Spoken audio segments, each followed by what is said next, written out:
This has been a very challenging 5 months. As you think back in April when we started putting this, not just this team, but this program together with the new staff, and had to go recruit our old guys and get them back in, brought 5 guys in. We're excited about them, and then bring in what we feel like is a very good, experienced team. In fact, historically, this may be the best or the first time we've had this many veterans, experienced team together that hadn't played together. So we've got 10 players that are juniors and seniors. And so our big challenge has been getting those guys to mesh together. But we've been really pleased with the progress so far. They're working really hard and a lot of enthusiasm. So we're excited about the future. What can you learn from the guys, like you said, just through practice that you're not going to necessarily learn as far as game-wise, with these guys meshing? It's got to be a little bit different. Yeah, David, with any new team, you're always just trying to get to know each other, and they're learning each other. And at the same time, as a coaching staff, we're trying to evaluate their strengths and their weaknesses, and trying to accentuate on those positives. And we've got a very physical, strong, athletic, long team. From a defensive perspective, I love to hear that. So we're excited about the way this team's going to be on just playing on that defensive end. On the offensive end, we're still looking forward to a team that's going to be aggressive. We think we're going to be able to push the ball, and we got a big team, so we're excited about the opportunities to be a better offensive rebounding team than we've been in the past. Well, speaking of big guys, Daniel Bacho, is this a player you expect to come in and make an impact fairly quickly, or is it more of a long-term process? Joe, when Daniel first came on campus, he transferred from Arizona, and he was coming off an injury, and just was, he didn't really have the strength and endurance, and we first observed him as maybe kind of a project long-term, but he has been the most improved player that we've had and just gets better every day. So he's working extremely hard. He's got a high IQ, and we just think he's maybe the best big man that we've ever had in here as a freshman since I've been at Texas Tech. So we're really looking forward to his future.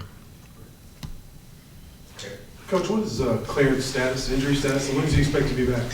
Well, Clarence had such a great summer, and he's a young man that works hard every day, a lot of enthusiasm, one of our toughest players.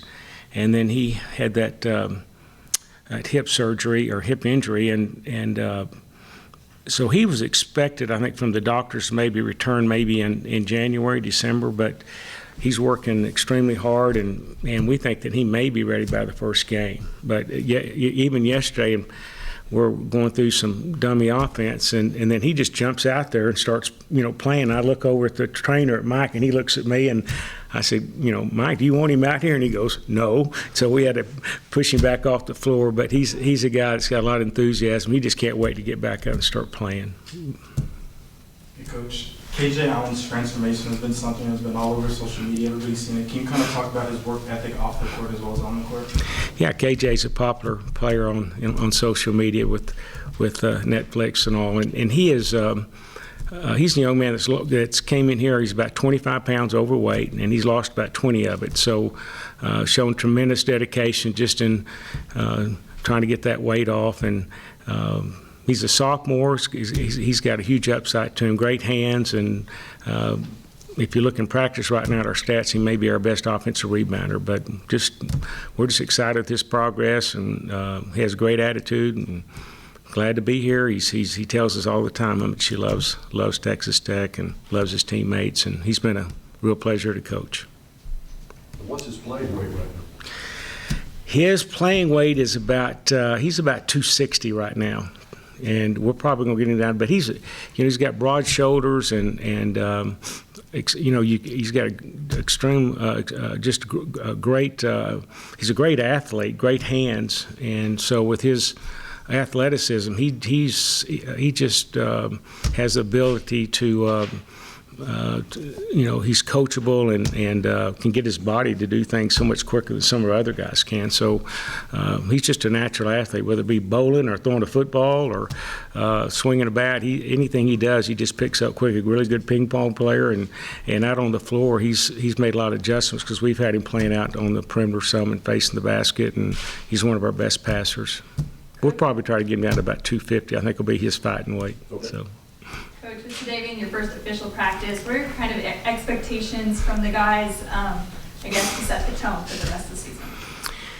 It's our first day, but we've been at this since this summer, and then the shorter workouts have been the last few weeks, but it won't change a lot, just a little bit longer, but expect them to play hard and be coachable and play aggressive and get better than they were the day before.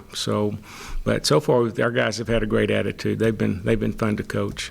And then just looking at your early non-con schedule, what do you kind of see as the challenges those pose and how those will kind of help set you up? Well, we like our schedule early because, but again, we're not going to take anybody lightly. But we think we've got a good non-conference schedule, and as we try to build, getting ready for that Providence game, which will be a challenge on the road, and then, then we have Gonzaga and Tennessee. So those are also marked on the calendar. But I've been in this business long enough not to overlook teams, and so I'll make sure we get that message across every day. What's it been like working out at the Womble now, and how's it helping on the recruiting trail? It's been awesome. I mean, I'm telling you, it's been great getting to work out in this facility. I don't know if y'all had the opportunity to go over and see it yet, but it's amazing. We brag about this is the best practice facility in the country, college or NBA. And, we're not shy about that. We tell our recruits every day about it, and we'll send them pictures. And then when we get these kids on campus, they just we have that, it has that wow effect with them, and they're really impressed with it. So it makes practice weights and conditioning and wearing there all the time. It just makes it a lot more fun when you're in a facility like that.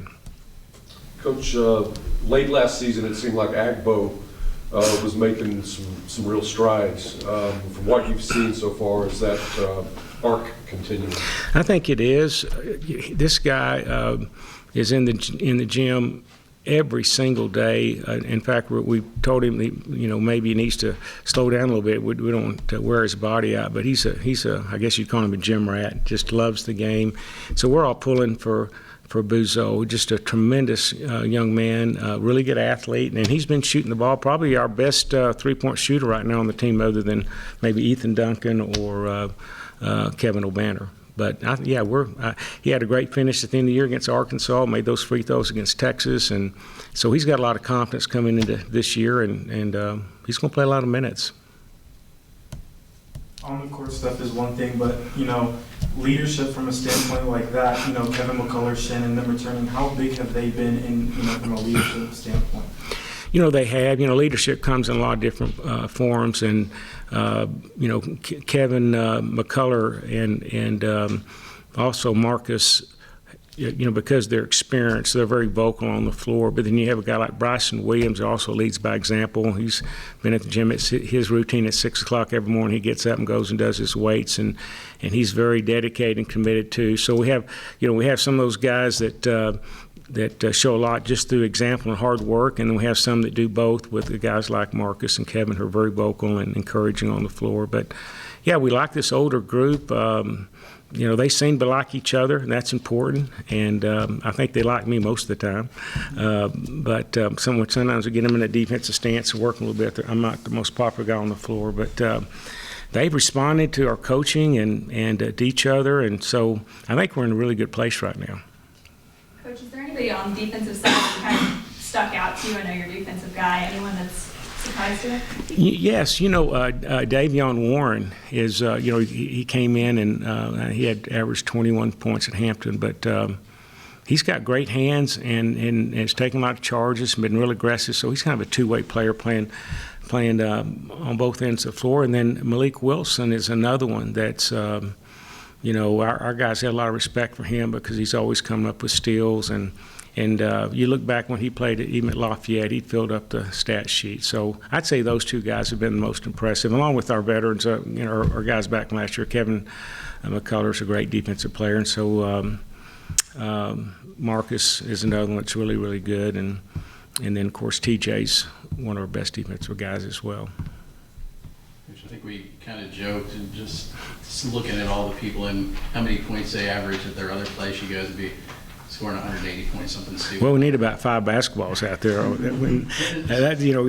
That's one of the things that we're doing, David, is that we're talking a lot about just sharing the ball, and one more pass, and that's been one big emphasis, because we do have a lot of guys that most all these guys average double figures from the previous school. So one of the challenges is, hey, let's share the ball, let's take great shots, and then recognize when someone gives you the ball too. Is there anybody in particular? I mean, I know everybody wants to average double figures, but is there somebody offensively from those new guys that not necessarily you want to rely on more, but you expect to, be more of a threat on the offensive end? All of them. So, you got a guy like Kevin O'Banner, who I think he had 3 games or 3 where he was doubles, and he's not only a great shooter, but he's an excellent offensive rebound. So he's scoring off offensive rebound and from his 3-point shooting. So we're fortunate to have a guy like Kevin because of his size. And anybody in the country, you love those big guys that can stretch the floor and shoot threes. So he's the one in particular that when we got him on a roster, it really kind of completed us as far as the 3-point shooting goes. And then Bryson Williams is another one that's been very diligent and dedicated shooting 3-pointers, and he's getting a lot better. So when you take guys like that can stretch the floor and shoot threes, that helps us. So those 2 in particular, and then we just got a lot of guys that just have an knack for scoring, like Davion, just got a nose for it and can score in so many different ways. So he'll be a guy that I think will make a big impact on the offensive end.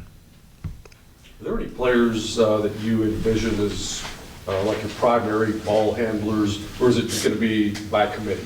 We're still looking, Joe. If you got any eligibility, that's some eligibility. Well, that's somewhat challenging. We've got the biggest teams I think you've had here at Texas Tech overall, and we've got Kevin McCullers 6'6" and playing our point guard, and one of our smallest guys other than Ethan is Malik Wilson. He's 6'3", 6'4", but one of our best athletes. So we've got a lot of size, but from a coaching perspective, it may be our Achilles heel right now is just find those guys that are good at that can handle the ball screens and get the ball down the floor. And so it may be by committee, as you mentioned. So we're working on different offenses and sets to kind of strengthen that area for us. You mentioned pushing the ball earlier, but how else might the offense look different this upcoming season as opposed to the last couple of seasons?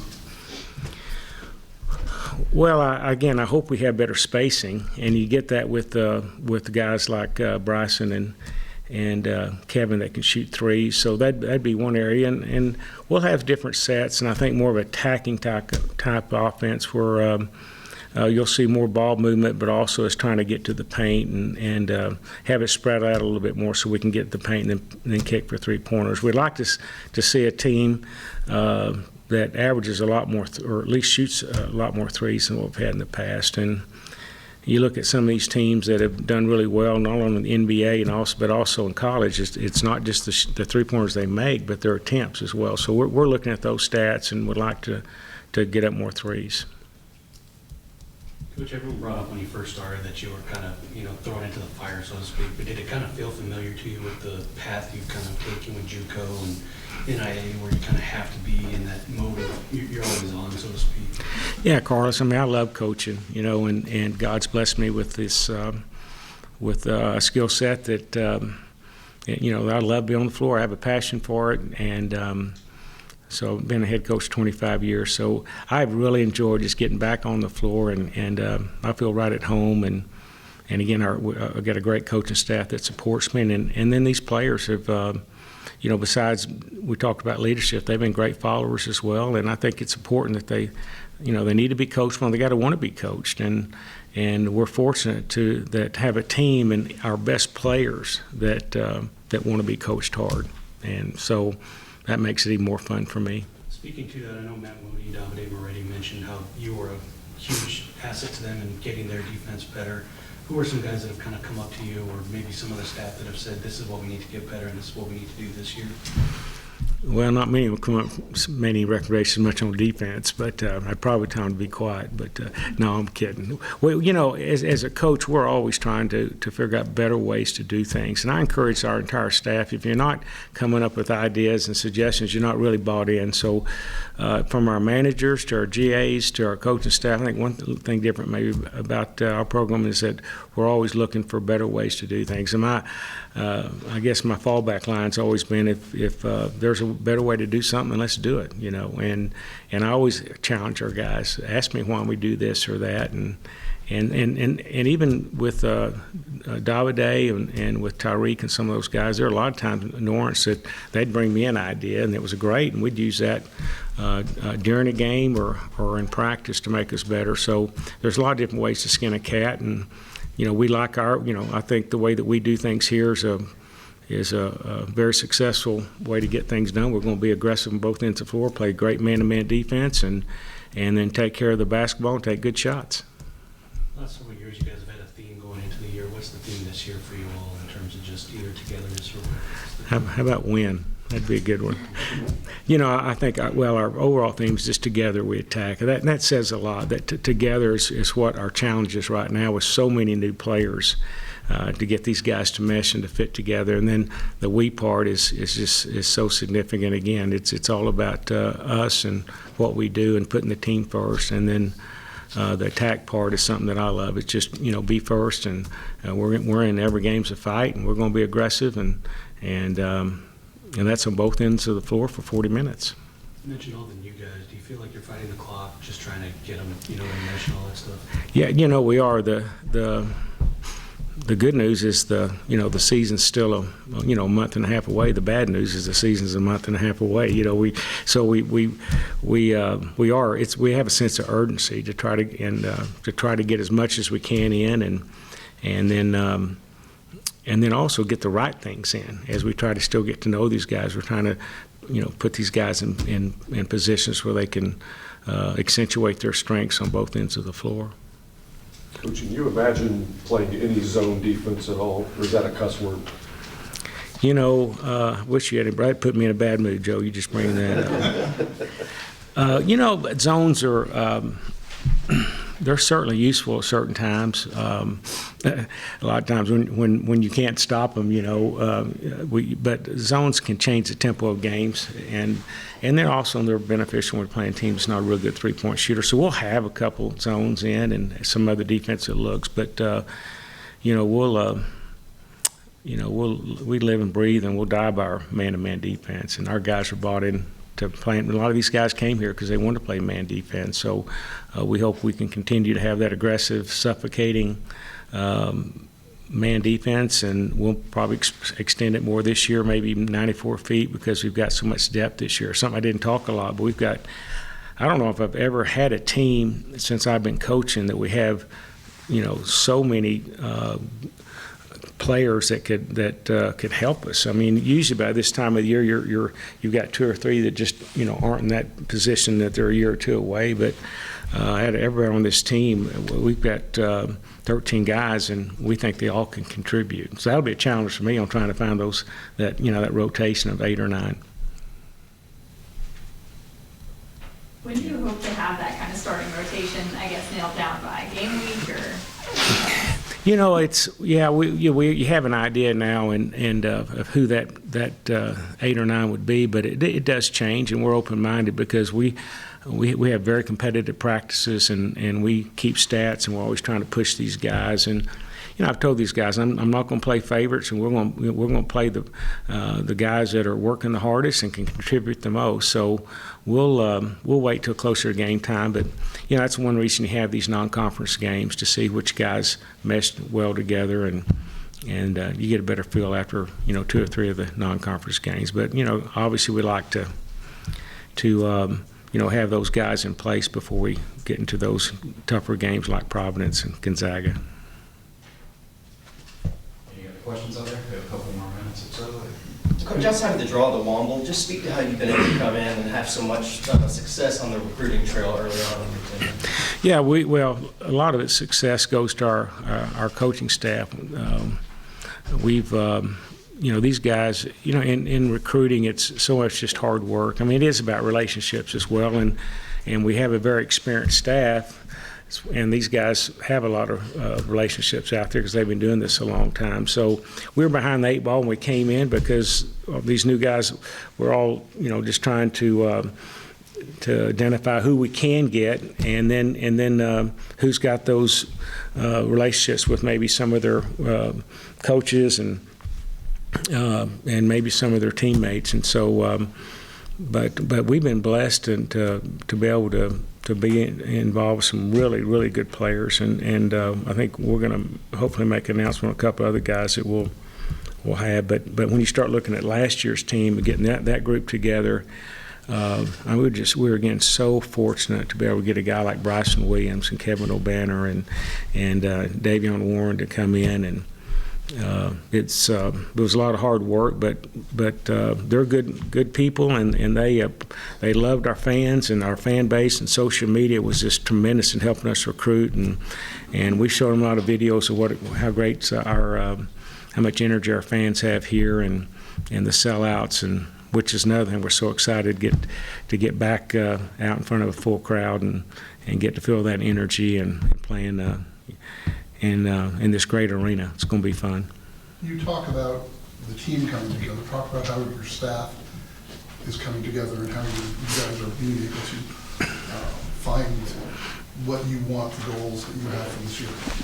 Yeah, that's a whole nother challenge. We've got a big staff, as my administration reminds me all the time, but we've got a staff that has been, they work really hard, but trying to get these guys, different strengths, and just like with our players, some guys do things better than others, but we've, you got guys like Coach Williams and Coach Sutton and Coach Perry that have all had head coaching experience too on the Division I level, and so that's been certainly a blessing to have those guys here. And then you got a guy like Coach Hester, who's a great recruiter and just very familiar with the Metroplex and East Texas. So we like our group. We think we have a lot of older, younger guys, and I've got Coach Rick Cooper as chief of staff and a friend of mine for 40 years, and he's been a godsend to me. And then we've got some younger guys like Matt Skabinski with a lot of energy, and Darren French, the guys that work with me. So we're over. I'm just so thankful that they all love basketball, and they all love Lubbock, and excited to be at Texas Tech. Just going off of that really quick, you mentioned being a challenging 5 months, but what's kind of been the best part, most rewarding part of the job so far before you start playing those games? In some ways, just looking back and just see that we've been able to put this staff and this team together, it's been very gratifying, and that it just started with myself and Coach Sutton and Taylor, our administrative assistant, but just how this thing's all come in. You look back and you're excited that we're here. What I probably enjoy the most is just getting out on the floor and coaching and getting the opportunity to be in that head coaching position again. How much is Coach Sutton remaining here with you and helping you with that transition meant to you? And kind of break down what his role is here on the staff? Yeah, Coach Sutton's first of all, he has a great basketball mind, and when I think of Sean, I also think about his dad. Coach Eddie Sutton was a mentor of mine, so we've come from a great coaching family, and with that, he has a tremendous knowledge of basketball. So he helps in so many ways, high basketball IQ, but then he just seems like he knows everybody, not just in recruiting, but he can pick up the phone and talk to any coach in the country, or a Dick Vitale or whoever, and he's just a guy that has a lot of respect. The Sutton name carries a lot of weight across the country, so I lean on him on not just in scheduling and coaching, but things on and off the floor. So he's just been invaluable, but his loyalty has meant a lot to me. I mean, he told me as soon as I got this job he wanted to be here with me, and so that's special.